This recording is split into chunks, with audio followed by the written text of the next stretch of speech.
When they come, they will pull up.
Back to that yellow crate.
We done roll from Hamilton to Birmingham, from Birmingham all the way to Montgomery. Y'all got my good side.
How many does that give us, Kelly? How many of these four will give us? How many? Yeah. I'll get a count in a minute.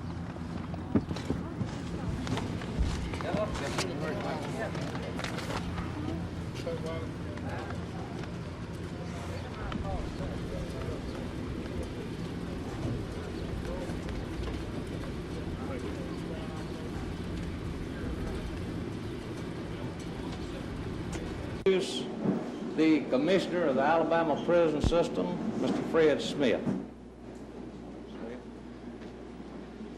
Gentlemen, what I want to do this morning is stress to you that this isn't a temporary program that you're going into, and it's not a temporary solution that we're looking at for overcrowding only. We've all known for years in corrections that reintegration back into the community works better than someone simply being released out of an institution. And so it's not just for the overcrowding conditions that you're being changed into this custody. And I want to stress that also because it's not a release program. It's another form of custody that we have set up here. And today you're going to have all the rules and the regulations, which are strict, explained to you. But this is your chance. And the success that you make in the first part of this program determines the chance for others in the institutions today.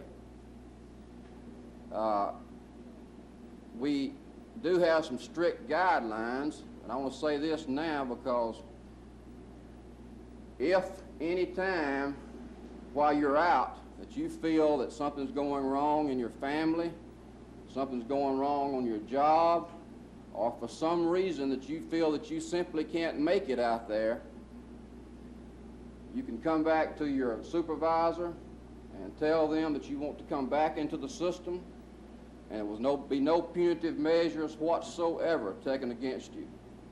You'll still be on your same schedule of earning time that you were or that you are now, and will be brought back into the system. But if you don't come to them and you do mess up and violate these rules, gentlemen, there's going to be a red flag put in your record, and there won't be any good time or earning time from that point to you EOS.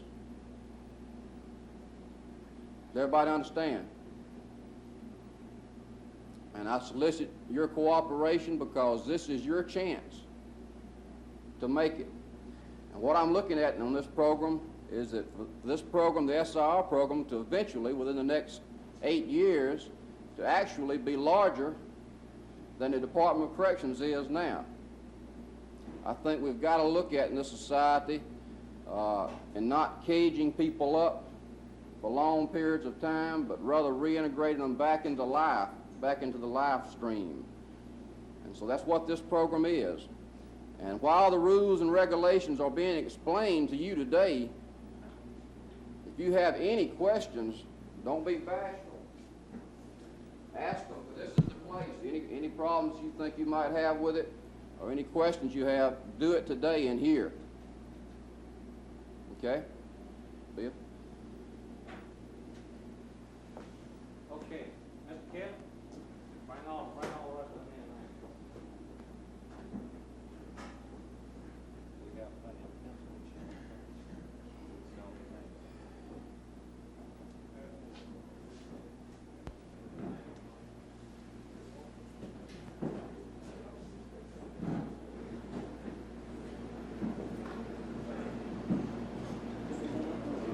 At this time now, we're going over all of the rules and the regulations that you'll have to follow. Once we get the Birmingham work release, it will take about 2 hours to finish processing you with your family.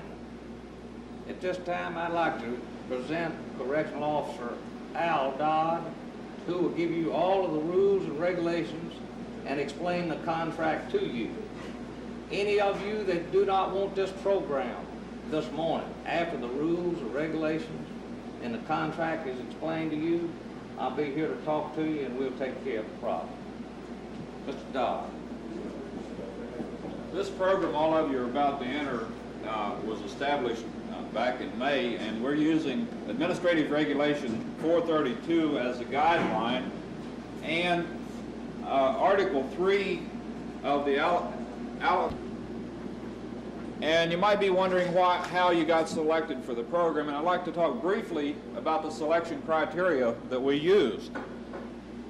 Inmates must be eligible for PDL and meet the following criteria. Must be within 2 years of release date. Must be 18 years old or older. Must have a good work record, good health record. And also, you must sign a medical and dental waiver for the program. And also a clothing waiver. And what this clothing waiver means, if you're working community service, which we'll talk about a little bit later, you have to agree to furnish your own clothes. The state's not going to furnish you any clothes for the program. And another thing, you cannot be subject to any holds within the state of Alabama or from any other state.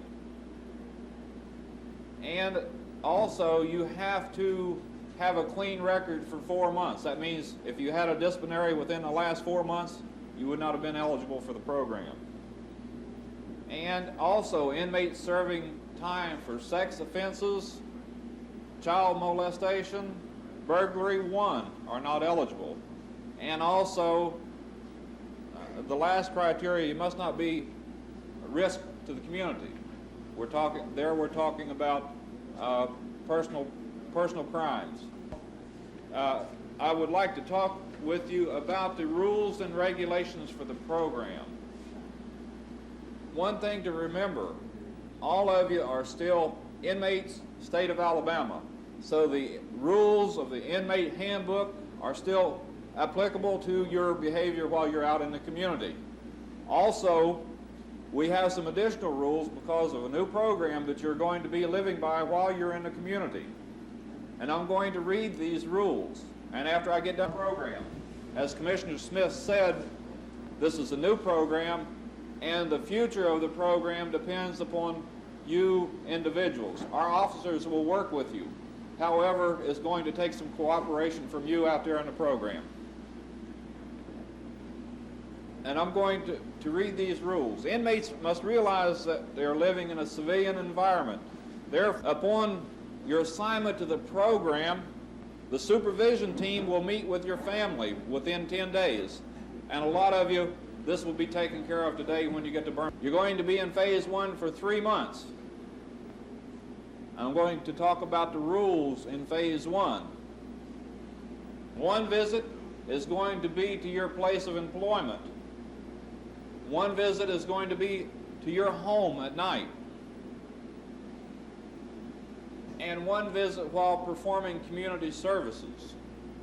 And then those of you that are going to be working, our officers are going to verify your employment twice a week. and 6 o'clock in the morning. That's not 5 days a week, that's 7 days a week. Also, your behavior in this program is going to be monitored by the supervision officer, which, now let's talk about employment. All of you are going to be required to work 40 hours a week, a minimum, either at a full-time job or a part-time job, with the rest of it being performed in community service. And those of you who are not employed will report to the supervision office, and the officer will be working with the highway department for you. And when you're performing community service and you want to leave that job for an employment interview, there's no problem. You have to have an appointment and also the name of the individual that's going to be conducting the interview. And you'll be given a form by the supervision officer that you must have signed and return to that supervision officer to verify that you did show up for the employment.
Where you start?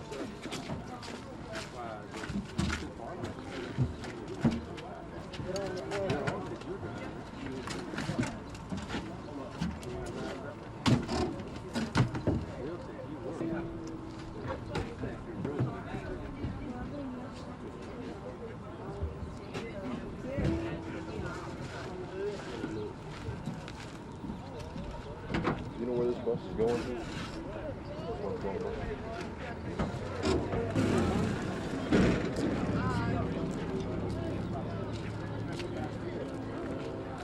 Go on the next one down, partner. I'm already up. Oh, you are all right.